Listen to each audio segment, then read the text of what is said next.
Mallory on the Move by Laurie Friedman. Continuation. Mallory and the Middle.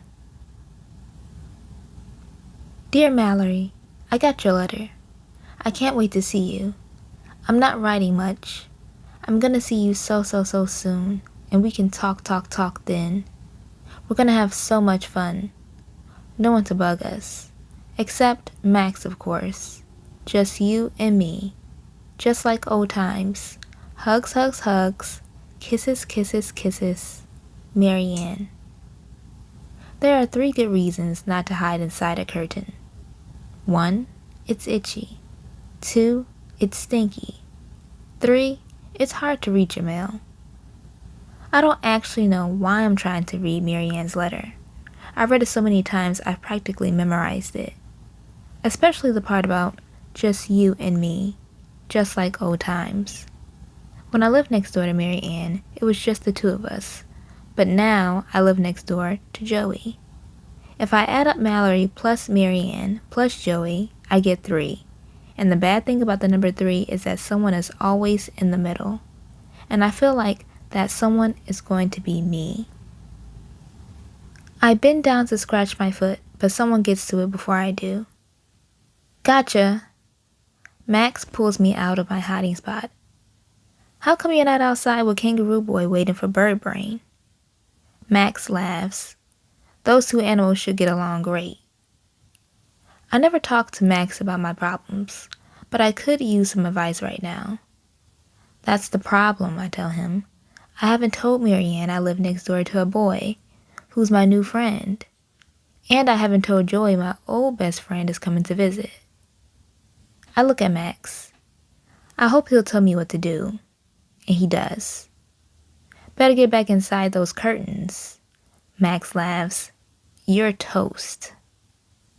A car honks. Max is right. I am toast.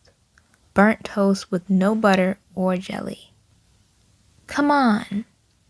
Max pulls me outside. This visit might actually be fun.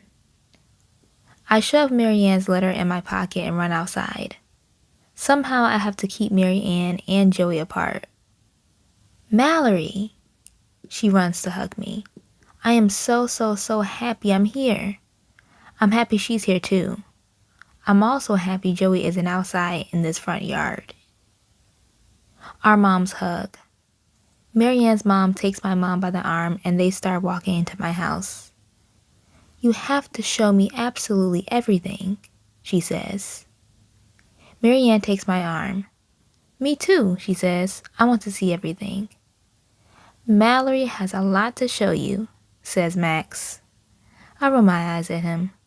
He could probably get in the Guinness Book of World Records for worst older brother.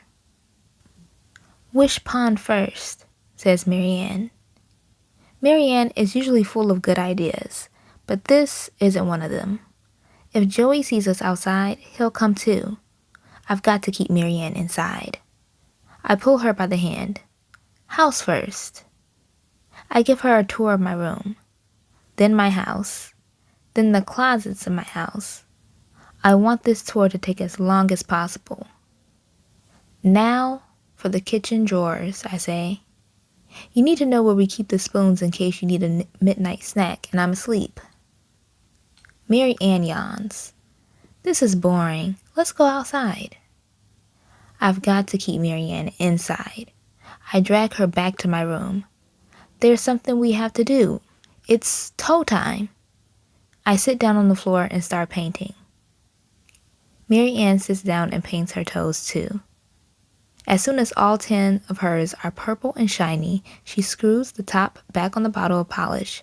She stands up and slips on her flip-flops. Come on, I want to see the wish pond. I put my toes carefully through the fronts of my flip-flops. Not so fast, I tell Marianne. You don't want to mess up your polish. I have a bad feeling about what she's going to find at the wish pond. Show me how it works, Marianne says when we get there. I want to make a wish. I pick up 2 rocks and hand one to Marianne. I want to make a wish too. But the moment I haven't been waiting for happens before I have a chance to wish it doesn't. Joey walks out of his house and over to the wish pond. Hey, Mallory. Joey talks to me, but he's looking at Marianne. Who's this? I've never seen her before. I throw in my rock and make a quick wish. I wish old friends and new friends can become instant friends. I introduce my friends to each other. Joey, Marianne, Marianne, Joey. I feel like they should shake. Mallory and I are best friends. Marianne smiles at Joey. I'm visiting her for the weekend. Really? Joey scratches his head like he's confused. Yes, really, says Marianne. And we're going to have a great, great, great time because we're best, best, best friends. We lived next door to each other all our lives. Until she moved here, of course. Joey says, like he's in math class trying to think of an answer he really doesn't know. That's weird. Marianne rolls her eyes. What's so weird about that? Joey picks up a rock and throws it across the pond. It's weird that Mallory never told me you were coming to visit. I live next door to her. We play together every day and she's never told me about you. I'm surprised, that's all. I try to speak, but it's kind of hard when it feels like you got a giant wad of gum stuck in your throat. Marianne looks confused. Who is this kid? I cross my freshly painted toes. I hope she understands. I whisper in Marianne's ear, so Joey can't hear me. Even though we pinky swore we wouldn't be friends with the boy next door, I have to play with Joey because I don't have anybody else to play with. Marianne smiles. She looks like what I said makes sense to her. Then I look at Joey. Max always tells me boys don't care about secrets, but Joey looks like he cares about the one I just whispered to Marianne. I lean over and whisper in Joey's ear. Marianne rode in a car for 3 hours to come see me. While she's here, I have to play with her, but when she leaves, we'll play, okay? Joey picks up a rock and throws it across the pond. No, he says. Not okay. Why can't we all play? How do I tell Joey that's a bad idea? Some people say having 2 friends means double the fun, but I'm beginning to think it means double the trouble. What a great idea, says Marianne. Joey can play with us. Did I hear her right? Did Marianne say Joey can play with us? Cool, says Joey. Cool is right. I know why Marianne has been my best friend since I was born. So, what are we going to play? Joey asks. Mallory and I are going to teach you how to play our favorite game. Mega cool, says Joey. I can't wait. But I groan. This is not mega cool at all. I know the game we're going to play. It's my favorite game, and it's Marianne's favorite game. But I don't think Joey's going to like it at all. Taster's Choice. Okay, says Marianne. Here's how you play. She goes in the pantry and gets down boxes and bottles and jars. She goes to the refrigerator and brings out bowls and pitchers and plates. When Marianne is finished, our kitchen table is covered with eggs, olives, peanut butter, pickles, sardines, gooseberry jelly, black licorice, biscuit dough, flour, butter, marshmallows, baking soda, lemon juice, leftover meatloaf, tuna fish, an onion, eggplant casserole, shredded coconut, frozen peas, coffee creamer, and prune juice. Ick. When I look at some of the stuff on the table, I'm not sure why Marianne and I like this game, but we do. In 2nd grade, we played until we tasted everything in the kitchen. We even tasted some things from the bathroom, like hand lotion and hair conditioner. Mallory, since you know how to play, you're first. Marianne takes a bandana off her head and ties it around my eyes. Then she explains the rules to Joey. I'm going to spin Mallory around 3 times. Then she points to something on the table. Whatever she chooses, she has to taste. Then she has to guess what it is. Get it? Got it, says Joey. But what if you don't like what you taste? Too bad, says Marianne. That's how you play. Okay, says Joey. It can't be that bad, right? Right, Marianne giggles. Wrong, I think to myself. I don't like the sound of Marianne's giggle. She checks my blindfold and spins me. When I stop spinning, I point. I can't see, but I hear Marianne and Joey laughing. Not a good sign. Open up, says Marianne. She puts something cold and squishy in my mouth. Ugh, disgusting. Chew, Marianne says. You know the rule. I do know the rule. You have to eat the whole bite. I wish I could spit this out, though. I don't like cold, squishy foods. What is it? Asks Marianne. It's not a marshmallow. It's not a sardine. Eggplant casserole, I guess? Right. Marianne and Joey laugh.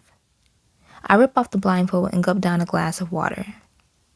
Whoever made up the recipe for eggplant casserole made a big mistake. Marianne is next. She gets baking soda. My Aunt Sally used to put baking soda on my cousin Caroline when she had diaper rash. Anything that cures diaper rash must taste even worse than eggplant. When it's Joey's turn, he gets frozen peas. Cold, he says after he makes his guess, but not too bad. We play until we taste almost everything on the table. I get some really gross stuff. Flour, biscuit dough, and butter.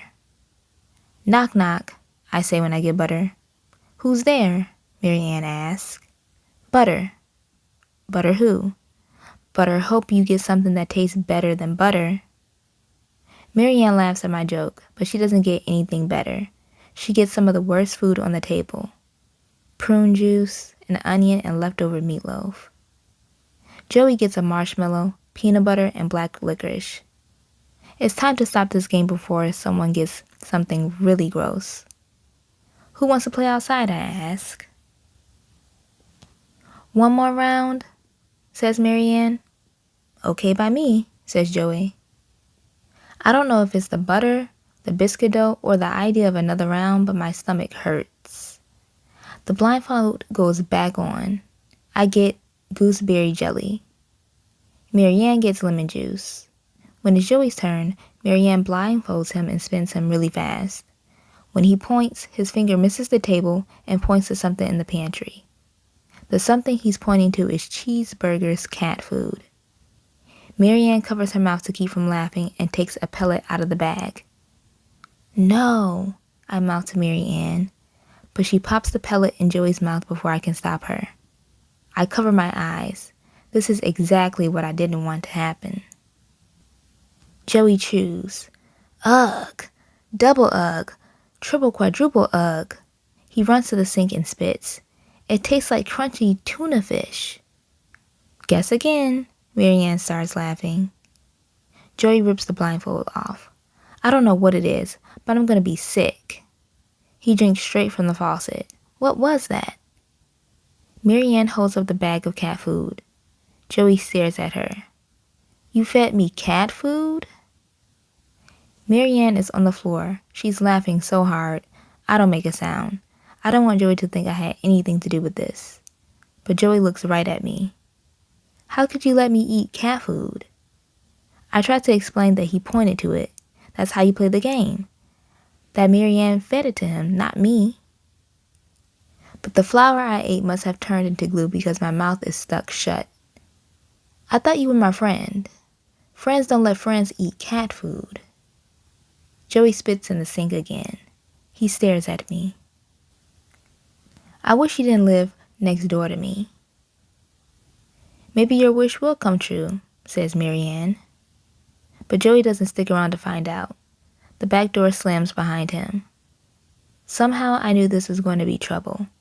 Part of me feels like I should run after Joey, and part of me feels like I should stay here with Marianne.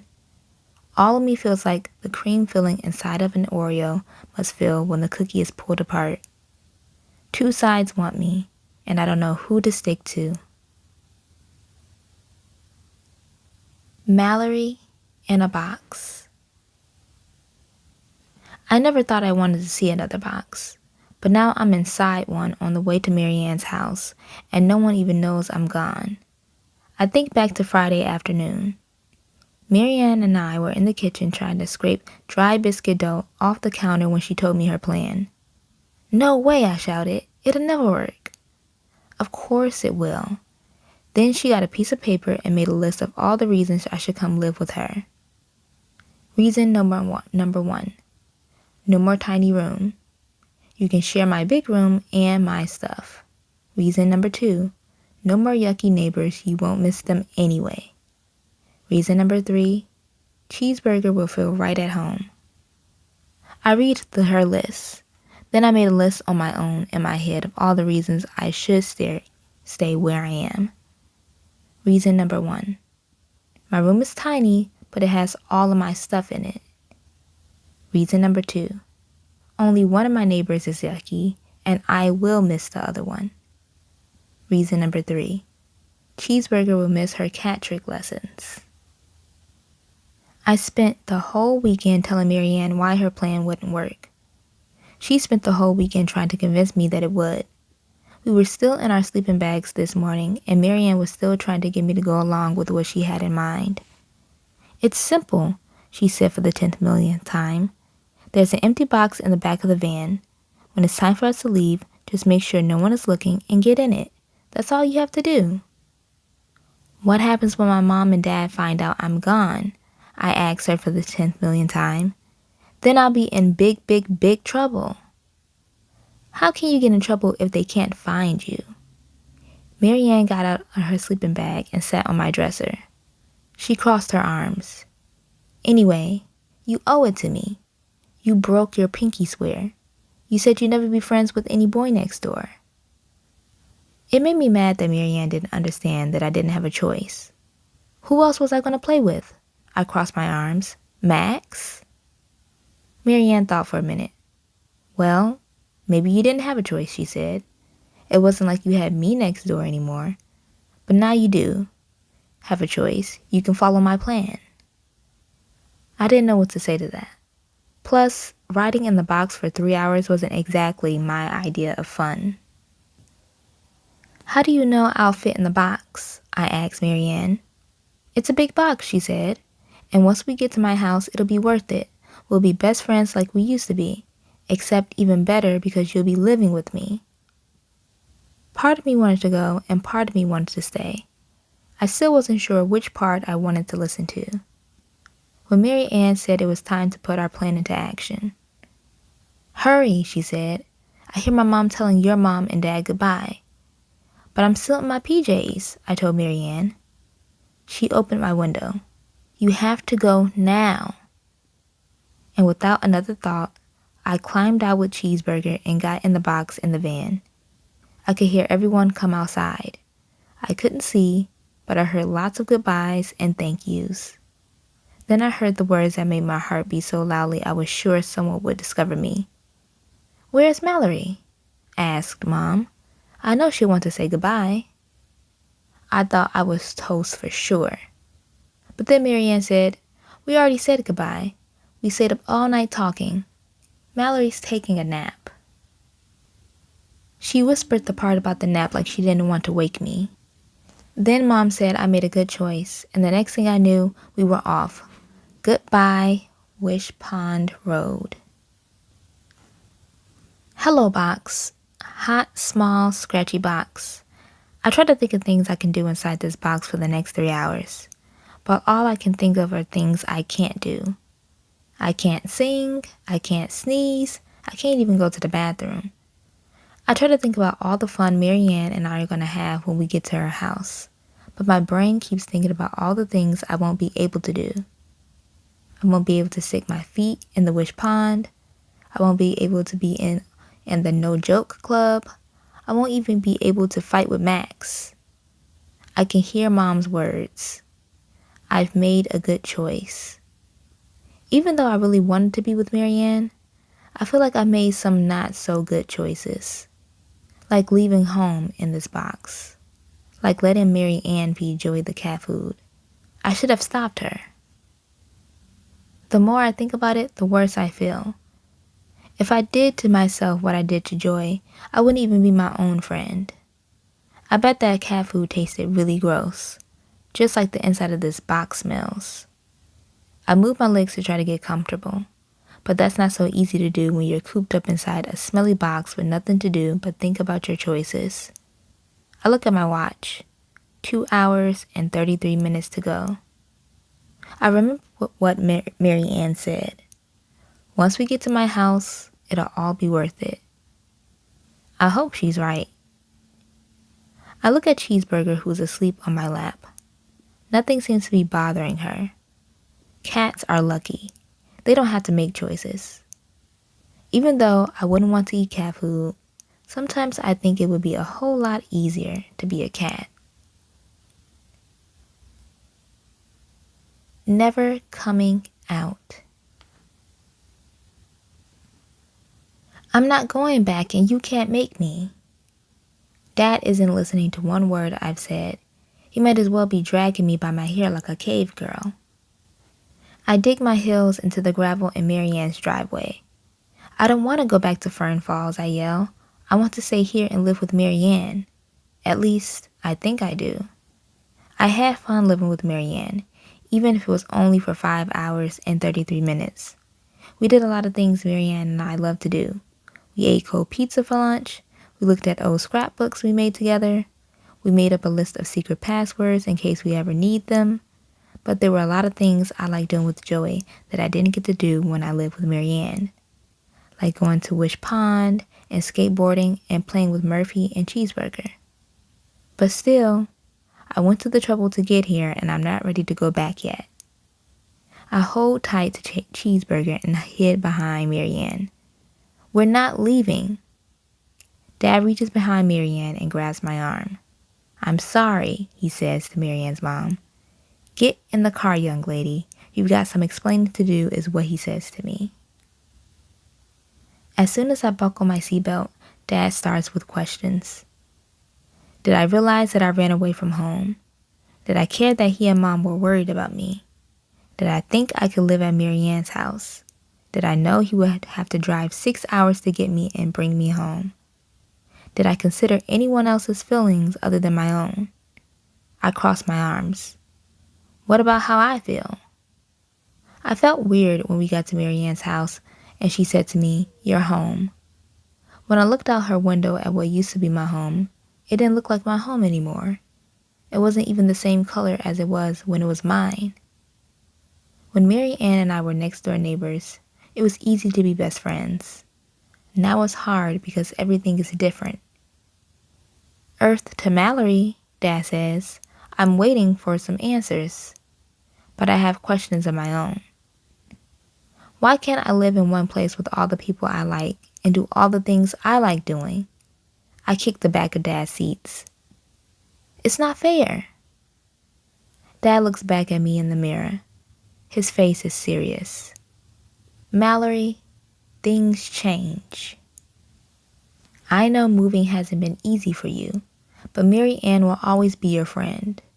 You don't live in the same place anymore, and it's important for both of you to make new friends. This isn't what I wanted to hear. I wish Dad would say something like, Mallory, honey, we're sorry we ever made you move. We know this has been hard for you, and we feel awful about it. We want to make it up to you somehow. We'll do anything, even give away Max.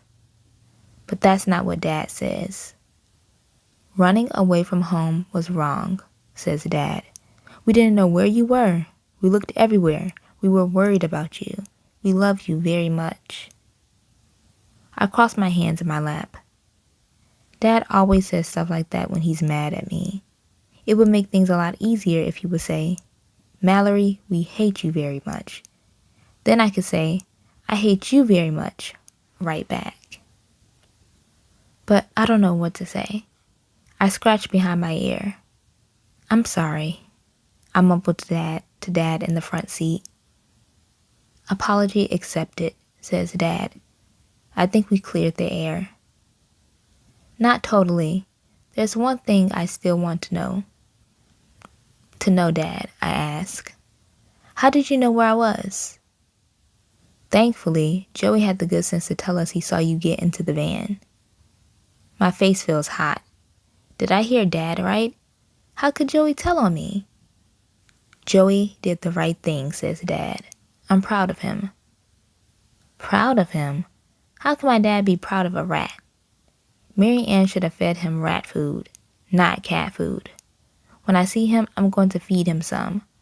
How could he give away my secret?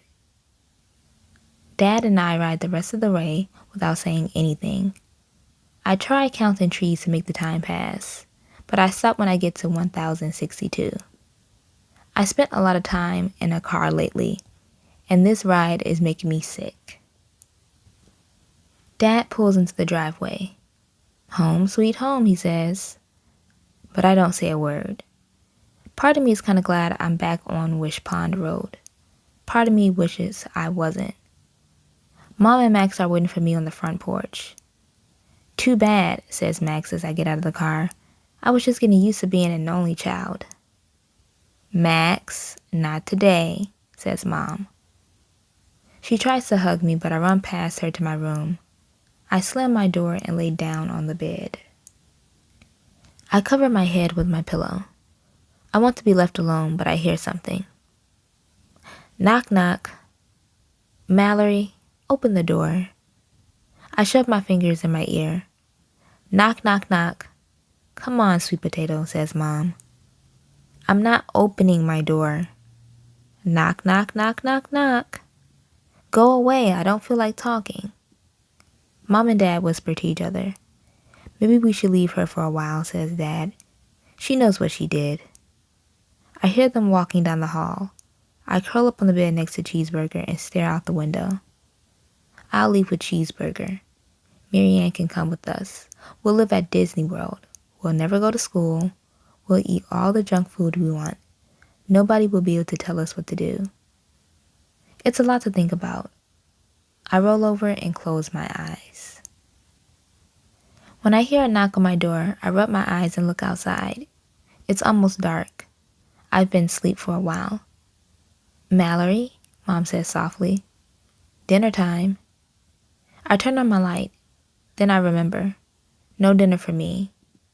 I lie back down on the bed. Knock, knock, says Mom. I don't answer. Mom tries again. Knock, knock. Who's there? I play along because I know Mom won't stop unless I do. Olive. I know this joke. Olive who? I love you, says Mom. I have a joke for you, I tell Mom.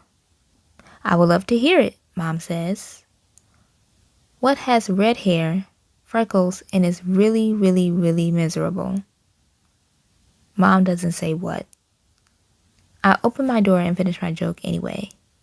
Me. I am really, really, really miserable, and I don't want dinner. What I want is to make a wish, and I want it to come true. Mom looks at me for a long time like I'm a tricky question on a crossword puzzle. Mallory, she finally says, why don't you take a walk to the wish pond? What for? If I throw in 1,000,000 rocks, I don't think my wish will come true. Well, it certainly won't come true if you stay locked up in your room, Mom says. Fine, fine, fine. I walk out the door and head towards the wish pond. But if my wish doesn't come true this time, I'm calling a wish pond repairman. Wishes coming true. I sit down on the edge of the wish pond, pick up a rock, and throw it in. I wish things never had to change. I dig my fingers through the rocks on the edge of the pond. There are red rocks and gray rocks and white rocks. There are big rocks and little rocks and flat rocks. There are a lot of rocks, which is a good thing because I have a lot of wishes. Something catches my eye. It's a teeny tiny black pebble, but it's very shiny. When I pick it up, it feels warm and smooth in my hand. Something about this rock feels special. I close my eyes. I wish, but I don't finish. Someone sits down beside me. You're back, says Joey. I open my eyes. Thanks to you, otherwise I would have been gone for good. I put my shiny black pebble on the ground and cross my arms. Hey, where do you find this? Joey picks up my pebble. Give it back. I grab it out of his fingers. It's yours, Joey says. A wish pebble only works for the person who finds it. A wish pebble? I never heard of a wish pebble.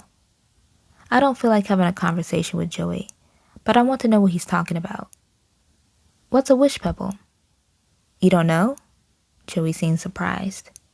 Everyone on the street knows about wish pebbles. I haven't lived here that long, remember? These shiny black ones are wish pebbles, says Joey. They're rare and hard to find. I've searched through these rocks since I moved here and never found one. You're lucky. I turn the pebble over. What's so special about a wish pebble? Joey laughs. When you make a wish with a wish pebble, your wish is supposed to come true. I think about the legend of the wish pond. Maybe the farmer's wife found 3 wish pebbles. This wish is important. I squeeze my pebble. Go ahead, says Joey. Throw it in, but make sure you wish for what you really want. Shh, I say. I can't wish while you're talking. I close my eyes. I wish things never had to change. I squeeze the pebble in the palm of my hand. I'm ready to throw my wish pebble in the pond. Know what? Joey says. I hold onto my pebble and open one eye. It's hard to make a wish when you're interrupted. What now? I'm glad you're back. When you left, I came down here and looked for a wish pebble. I tried to wish you back, but I couldn't find a wish pebble, so that's why I told your parents.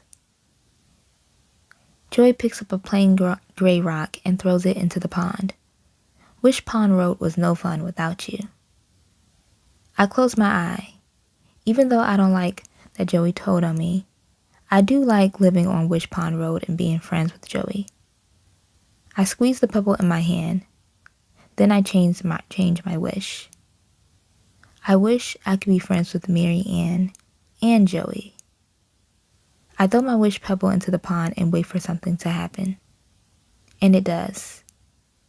I get a feeling that my pinky swear doesn't matter anymore.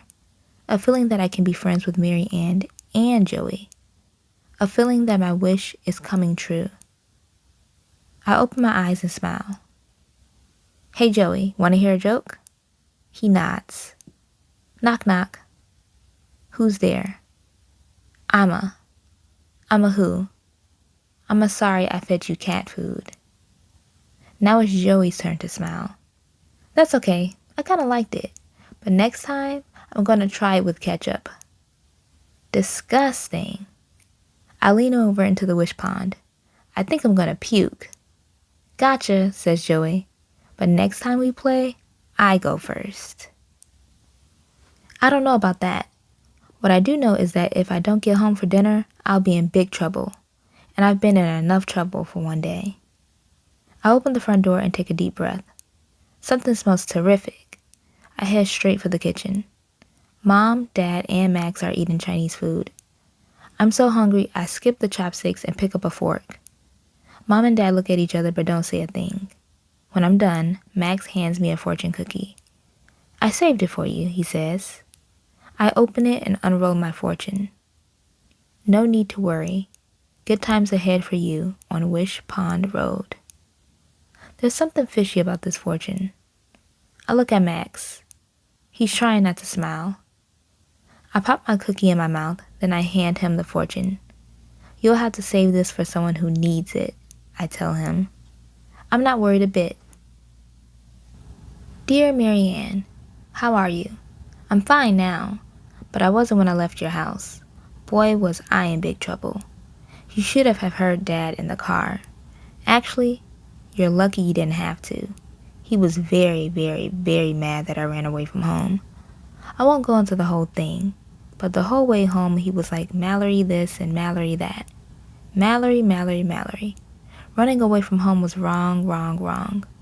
I wanted to explain to Dad that I knew running away from home was wrong, that you've always been my best friend, that I didn't want you to think I broke our pinky swear. But then Dad said, Mallory, things change. Marianne will always be your friend. You don't live in the same place anymore, and it's important for both of you to make new friends. And then I didn't say much. I didn't know what to say. I went to the wish pond to wish that things never had to change. But I guess Dad is right. Things do change, and we both have to make new friends.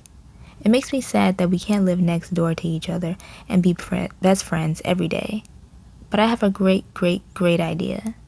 Next time you visit, we'll go to the wish pond and make a wish together. We'll wish that one day we can live next door to each other. Just think how much fun we'll have. We'll do everything together. We'll chew the same kind of gum. We'll paint our toenails the same color. And we'll say everything 3 times. Hugs, hugs, hugs. Kisses, kisses, kisses. Mallory. P.S. Mom says you can visit again soon. I asked how soon. She said very soon, and I said unless it's tomorrow is not soon enough for me. P.P.S. Friends forever and ever and ever. The End of Mallory on the Move by Laurie Friedman.